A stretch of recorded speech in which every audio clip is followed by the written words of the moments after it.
ಕೊಡಗಿನ ಬೆಡಗಿ ರಶ್ಮಿಕಾ ಮಂದಣ್ಣ ಯಾವುದಾದ್ರೂ ಒಂದು ಕಾರಣಕ್ಕೆ ಸುದ್ದಿಯಲ್ಲಿ ಇದ್ದೇ ಇರ್ತಾರೆ. ತಮ್ಮ ವೃತ್ತಿ ಜೀವನ ಇಲ್ಲವೇ ವೈಯಕ್ತಿಕ ಜೀವನ ಸದಾ ಚರ್ಚೆಯಲ್ಲಿ ಇರುತ್ತೆ. ಇತ್ತೀಚೆಗೆ ರಶ್ಮಿಕಾ ನಟಿಸಿದ್ದ ಧಾಮ ಸಿನಿಮಾ ರಿಲೀಸ್ ಆಗಿ ಯಶಸ್ಸಿನ ಹಾದಿಯಲ್ಲಿ ಸಾಗ್ತಾ ಇದೆ. ಅದೇ ಇನ್ನೊಂದು ಕಡೆ ಮತ್ತೊಂದು ಸಿನಿಮಾ ದಿ ಗರ್ಲ್ ಫ್ರೆಂಡ್ ಬಿಡುಗಡೆಗೆ ರೆಡಿಯಾಗಿದೆ. ಒಂದು ಸಿನಿಮಾ ರಿಲೀಸ್ ಆಗ್ತಾ ಇದ್ದಂತೆ ಇನ್ನೊಂದು ಸಿನಿಮಾದ ಪ್ರಚಾರದಲ್ಲಿ ರಶ್ಮಿಕಾ ಮಂದಣ್ಣ ಬ್ಯುಸಿಯಾಗಿದ್ದಾರೆ. ವೃತ್ತಿ ಜೀವನದನ್ನ ಹೊರತುಪಡಿಸಿ ಇತ್ತೀಚೆಗೆ ರಶ್ಮಿಕಾ ಮಂದಣ್ಣ ಹಾಗೂ ವಿಜಯ್ ದೇವರಕೊಂಡ ಇಬ್ಬರು ಸದ್ದಿಲ್ಲದೆ ನಿಶ್ಚಿತಾರ್ಥ ಮಾಡಿಕೊಂಡಿದ್ದಾರೆಂಬ ಸುದ್ದಿ ಜೋರಾಗಿ ಸದ್ದು ಮಾಡಿತ್ತು. ಈ ಬಗ್ಗೆ ರಶ್ಮಿಕಾ ತಮ್ಮ ಸಂದರ್ಶನದಲ್ಲಿ ಎಲ್ಲಿಯೂ ಕ್ಲಾರಿಟಿ ಕೊಟ್ಟಿಲ್ಲ.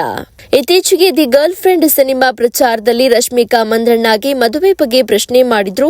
ಆದ್ರೂ ಅಡ್ಡಗೋಡೆ ಮೇಲೆ ದೀಪ ಇಟ್ಟು ಆ ಪ್ರಶ್ನೆಗೆ ಗೊಂದಲದ ಉತ್ತರ ಕೊಟ್ಟಿದ್ದಾರೆ. ಆದ್ರೆ ಮುಂದಿನ ವರ್ಷ ಮದುವೆ ಆಗುತ್ತೇನೆಂಬ ಸುಳಿವು ಕೊಟ್ಟಿದ್ದಾರೆ. ಇದರ ಜೊತೆ ಮಕ್ಕಳು ತಾಯ್ತನದ ಬಗ್ಗೆಯೂ ರಶ್ಮಿಕಾ ಮಂದಣ್ಣ ಮಾತನಾಡಿದ್ದಾರೆ.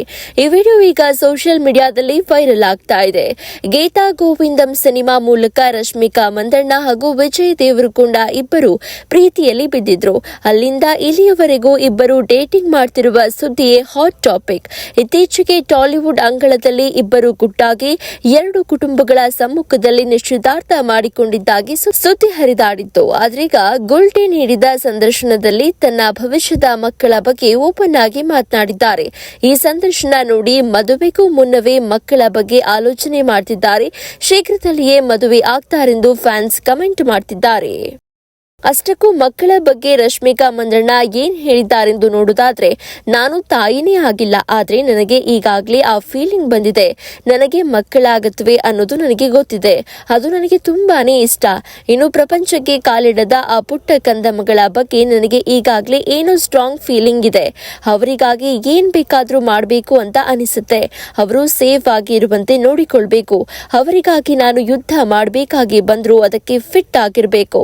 ನಾನು ಈಗಾಗಲೇ ಆ ಬಗ್ಗೆ ಯೋಚನೆ ಮಾಡ್ತಾ ಇದ್ದೇನೆ ಅಂತ ರಶ್ಮಿಕಾ ಮಂದಣ್ಣ ಹೇಳ್ಕೊಂಡಿದ್ದಾರೆ. ಹಾಗೆ ತನ್ನ ಭವಿಷ್ಯದ ಪ್ಲಾನ್ ಏನು ಅನ್ನೋದನ್ನ ರಿವೀಲ್ ಮಾಡಿದ್ದಾರೆ.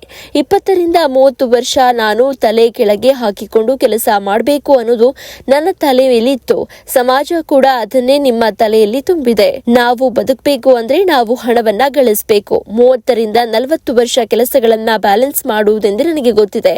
ಇದಾಗುತ್ತೆ ಎಂದು ನಾನು ಭರವಸೆ ಕೊಡ್ತೇನೆ. 40ರ ಬಳಿಕ ಏನನ್ನೋದನ್ನ ನಾನು ಇನ್ನೂ ಯೋಚನೆ ಮಾಡಿಲ್ಲ ಅಂತ ಹೇಳಿದ್ದಾರೆ. ಇನ್ನು ರಶ್ಮಿಕಾ ಮಂದಣ್ಣ ಹಾಗೂ ವಿಜಯ್ ದೇವರಕೊಂಡ ಮುಂದಿನ ವರ್ಷ ಫೆಬ್ರವರಿ ತಿಂಗಳಲ್ಲಿ ವೈವಾಹಿಕ ಜೀವನಕ್ಕೆ ಕಾಲಿಡ್ತಾರೆಂಬ ಸುದ್ದಿ ಓಡಾಡ್ತಾ ಇದೆ. ಆದ್ರೆ ಈ ಬಗ್ಗೆ ರಶ್ಮಿಕಾ ಮಂದಣ್ಣ ಸುಳಿವು ಬಿಟ್ಟುಕೊಟ್ಟಿಲ್ಲ. ಮತ್ತಷ್ಟು ಸುದ್ದಿಗಳಿಗಾಗಿ ನೋಡ್ತಾ ಇರಿ ಪಬ್ಲಿಕ್ ನ್ಯೂಸ್ 24x7. ಇದು ಸತ್ಯದ ಧ್ವನಿ.